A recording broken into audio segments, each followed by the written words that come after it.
Hi అండి. నేను మీ ప్రణతిని. నా ఛానల్‌ని సబ్స్క్రైబ్ చేసుకున్న ప్రతి ఒక్కరికి థాంక్ యూ సో మచ్ అండి. ఈరోజైతే దోస పిండిని ఎలా ప్రిపేర్ చేయాలో మీకు చూపిస్తున్నాను.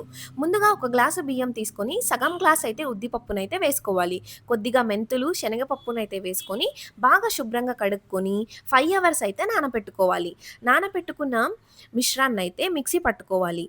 సో, ఇందులో మనం కొద్దిగా అన్నం వేసుకొని బాగా మిక్సీ పట్టుకోవాలి. సో, అన్నం వేయడం వల్ల దోసలనేది చాలా మృదువుగా, క్రిస్పీగా అయితే వస్తాయి. సో, ఇలా బాగా అంతటిని బాగా మిక్స్ చేసుకొని, ఇందులో కొద్దిగా వంట సోడానైతే వేసి ఓవర్ నైట్ అయితే నానపెట్టుకోవాలి.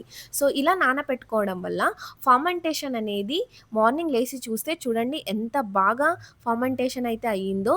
సో, ఇది చానా హెల్తీ దోస పిండి అండి. సో, మనం బయట ఇన్‌స్టంట్‌గా దోస పిండి తెచ్చుకుంటాము. సో, అలా చేయకుండా మనం ఇంట్లోనే హెల్తీగా ప్రిపేర్ చేసుకోవచ్చు. సో, దోసలు ఎలా చేయాలో నెక్స్ట్ వీడియోలో మీకు చూపిస్తాను. ఈ వీడియో మీకు నచ్చినట్లయితే లైక్ చేయండి, షేర్ చేయండి.